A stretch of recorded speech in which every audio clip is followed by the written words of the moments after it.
Hello and welcome to BQ Prime. You're watching IPO Adda, and the company focus today is Zaggle Prepaid Ocean Services. It's a company which is into the prepaid services and spend management business. We have the company which is opening its IPO on September 14th, closing on 18th of September. Price between 156 to 164 a piece. The shares has a fresh issue of 392 crores, OFS of 171 crores, and at the upper end of the price band, it's valued at close to 1,650 crores. And joining me today is Mr. Avinash Ramesh Godkhindi, who is the Managing Director and CEO, and Mr. Raj P. Narayanam, who is the Executive Chairman of the company. Gentlemen, thank you very much for joining us on BQ Prime. Uh, Let me begin with you, Avinash. You're raising roughly 392 odd crores. What is the purpose and object of the issue? Thank you for having us here. Appreciate it. The purpose of the raise, objects of issue, it's split into three parts. One is customer retention and acquisition, which is about 300 crores. We are investing in building our tech platform because tech requires continuous investments, and that's about 40 crores. And we are retiring some debt, which is about 18 odd crores, and then the rest would be GCP. Raj, give me a sense of the business model, because Avinash spoke about that you on customer acquisition and retention, you're spending 300 odd crores from the fresh issue. So give me a perspective on the business model that you have, how you acquire customers and how you go about doing the business. Sure. So, but before that, I would like to thank you for this opportunity. So, to explain our business very simply, okay, so we are a SaaS fintech company. At the intersection of SaaS and fintech is, all our solutions which have been built. When I say SaaS and fintech, basically, we give our platform to companies who will use the platform, to onboard the users of those companies, and then they will transact using a payment instrument. So that is what is SaaS and fintech, and our basic model is that we charge per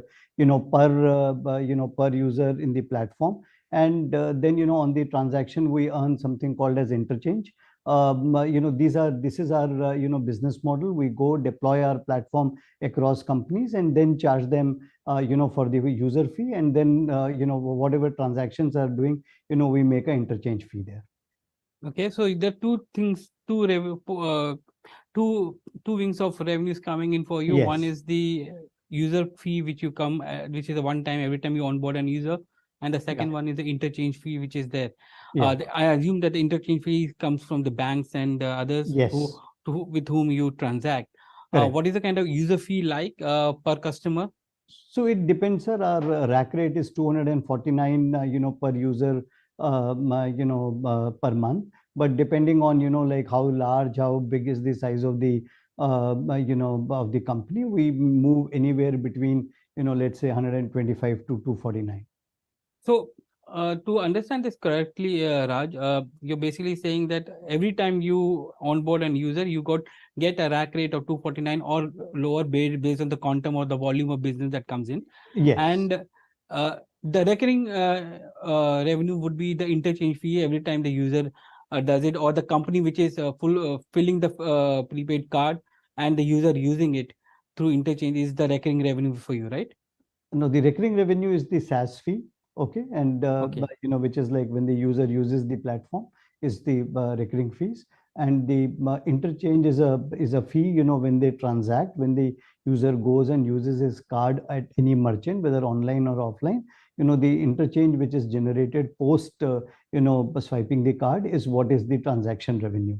So we have a recurring fee in SaaS, and we have a transaction revenue in when a user uses his card.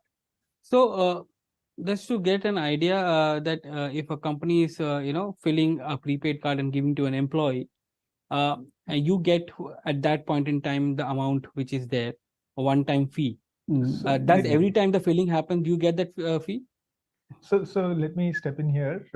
So the way we earn is, one is a recurrence through the software. The second is the recurrence every time a user spends the money that is there on the card. So let's say on a card, 10,000 rupees is loaded by a corporate. The user spends that, we earn the transaction income. Again, the corporate loads 10,000 rupees. Again, when the user spends that money online or offline, Zaggle again earns the interchange. So there is a recurring component in both. both the SaaS fee, which is a predictable per user per month fee, and the transaction one is every time the user goes ahead and spends. What would be the breakup of this two fees or revenue streams for you? So today, what we do is a large part of our revenue comes from the transaction income. The idea is to be able to make it very reasonable for corporates to be able to come onto the platform. And when we are monetizing the transactions, we then are able to balance out what we charge in terms of the software or the SaaS fees. Okay. And what would be that transaction fees that you get for average user? Is that again volume led, or is it a fixed charge that you get from the financing or banks? So it is basically, decided by the network. So there is no one particular fee which is, there, and depends on, which category merchant it is being spent, whether it is being spent online, offline. Depending on that is the fee, which gets generated. Give me a sense of the kind of programs that you run, Avinash, because that's where you are able to acquire. And when you say that you're going to spend 300 crores on acquisition and retention of customers, what does it mean? So we offer expense management solutions to our corporate customers. We offer, reward point platforms. We offer vendor payment platforms. So vendor payment platform is called Zoyer. Our employee benefits and expense management platform is called Save, and our reward platform is called Propel. So the way we look at our investment in acquiring and retaining our customers is largely to ensure that we are able to engage with our users. Today, Indian consumers are expectant of some sort of gratification, incentivization for the spends that happen on the platform, and we do it in a very calibrated manner, in a very intuitive manner basis, AI-driven model engine, which is able to figure out where, if we incentivize, it's most beneficial for both our customers as well as for the company. Give me a sense of the operations, because I was looking at your financial year numbers. You had consolidated number for FY23 and standalone for FY22. Is there a reason for that? What is the kind of additions or any new subsidy or acquisitions that you've done that had led to consolidation in FY23? And is there a comparable to that in FY22? No, so there is actually no difference between 22 and 23. We have just incorporated a company in UK, but we will look at how to go ahead and use it in future. Okay, so that's more of a technical nature. So what is the plan that you have for UK? What's that? What is the plan that you have for UK? So not right now. So we are looking at the geographical expansion as a whole, and in the coming quarters, we'll decide where to go and what kind of operations to build in the overseas market. How have you been growing your business? Give me a sense of that. How many customers you've been able to acquire, and is there a retention rate that you track that gives you a good metrics about it as well? So one of the most important metrics that we track is our churn, and our churn is today less than 2%, and that's something that we are very focused on to ensure that we retain our corporate customers, and we look to use that to be able to grow. We constantly add corporate customers, but what's important for us is not just the mere addition of corporate customers, but how are we engaging with them? How are we deepening our penetration with those customers? How are we becoming more relevant to our corporate customers and their users? So that's what our focus is as we engage with these customers. And if you see that, in 2020, we had, 400 corporate customers, and now today, 1896 is at the end of FY 2022. And have you been able to increase the spends per corporate or every year? Means in the sense the amount of spends they're able to push through your pre-cards. Is that a metric that you track? How much has it gone up? Absolutely. And that's the constant endeavor. Endeavor is to sell more products to the customer, okay, which is like cross sell. And then, whatever we have sold, to see an increase in terms of spend on each of those products. So that's our endeavor, and that is a metric which we constantly track and try to see how we can improve. Give me a sense of how cyclical is this business. Is there a cyclicality because of the spends that come in because of festive seasons or others, or is it a uniform business for you? So there's a cyclical nature in our business. About 2/3 of our revenue comes in the second half of the year. As you rightly said, there's a festive season aspect to it, because the rewards that are given by corporates are also a function of the festive season coming in, and the redemptions also happen during the festive season. Also in the Save platform, which is our employee benefits and expense management platform, the reality that we have seen basis the data is employees tend to redeem both the points that they have, the money that they have, closer to the end of the year. They also end up submitting a lot of their claims closer to the end of the year, and hence there's a clear H2 higher weightage or component there. What is the kind of services that you offer through these prepaid cards, except aside of books, periodicals that you can buy or other stuff? Is there any other services that that can be offered that makes revenue flow much more predictable and not choppy towards the second half of the year? So one of the things that we've done is now launched our platform called Zoyer, which is our accounts payable platform. In that line of business, we anticipate, that the revenues would be a lot more predictable. Also, if you look at the plethora of services that we offer, they encompass both and the entire expense management. So when employees go ahead and travel from point A to point B, they incur expenses, they upload their bills through the mobile app. Those bills are approved by the approver through the dashboard or the mobile app, and then the money is credited onto our prepaid card, and through that, then the user is able to go ahead, the employee is able to go ahead and spend that money. So there's the expense management, there's the vendor payments, there's the employee benefits piece which you alluded to, and then of course you have our rewards platform. The rewards platform is both for employees of companies but also channel partners of companies like Greenply, where you have channel partners who get incentivized, like dealers, distributors, sub dealers, retailers, etc. Give me a sense of the financials, because your EBITDA margins have been also little under pressure in FY23.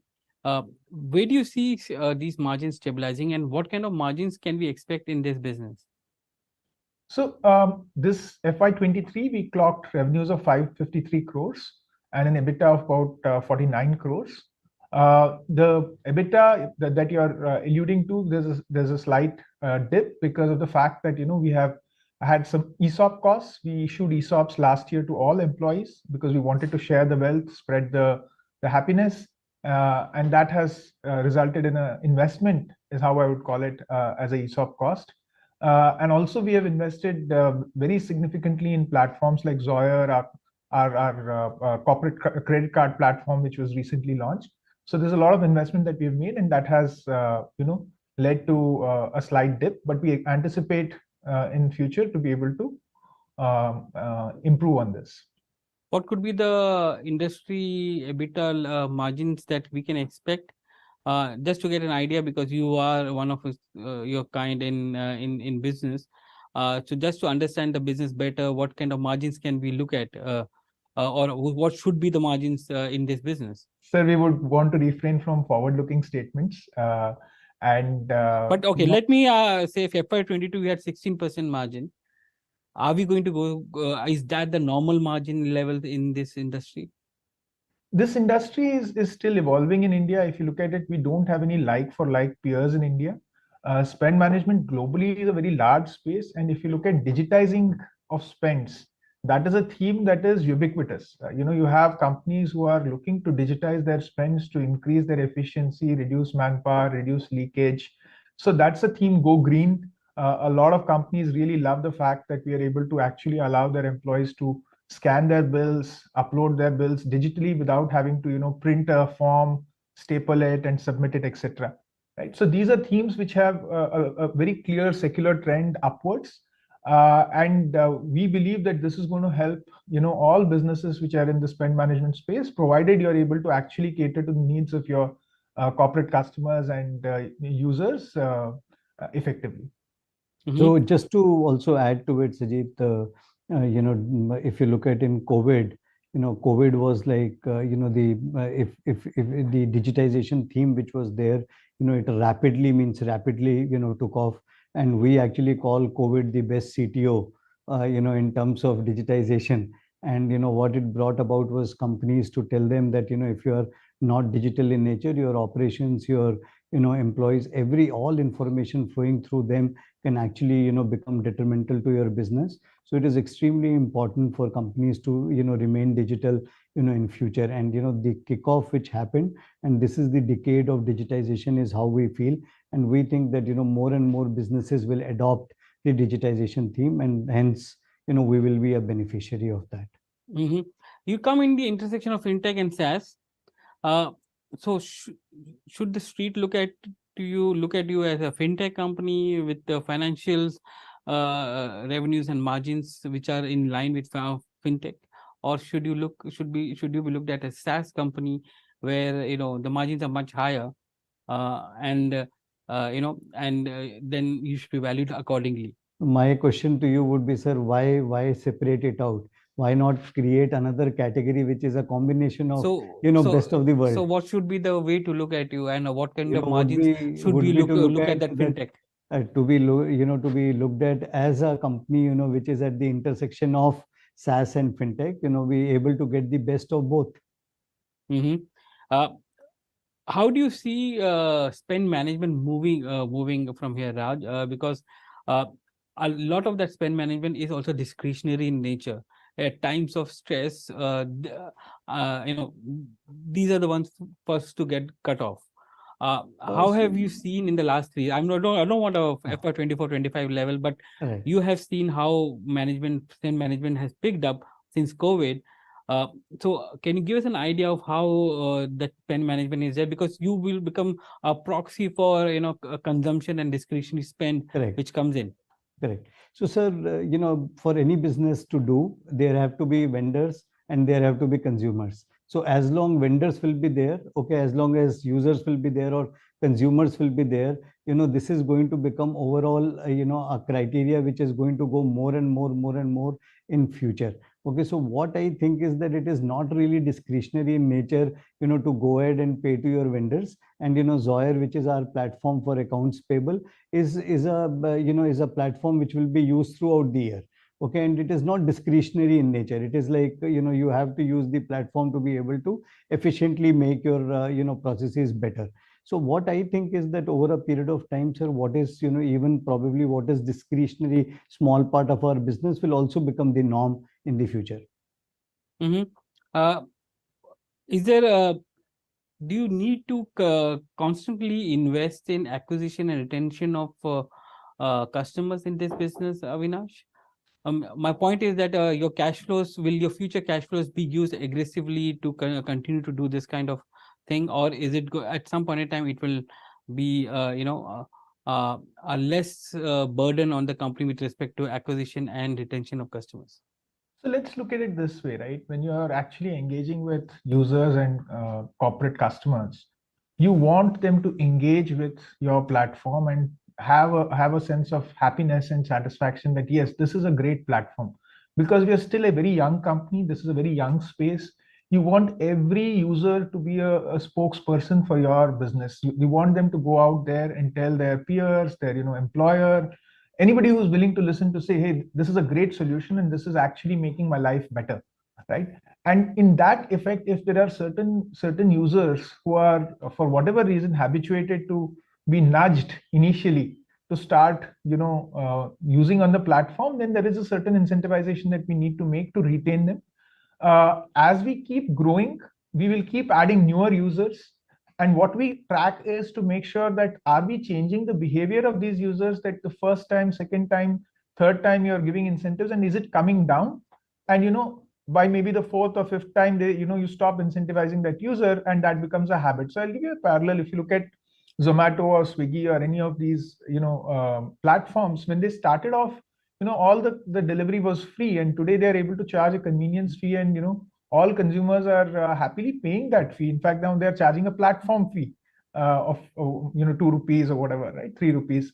And even that is something which users see, because there is real value in the convenience. There is real value in the platform itself. But for that value to be discovered, there was a certain investment that those companies had to make.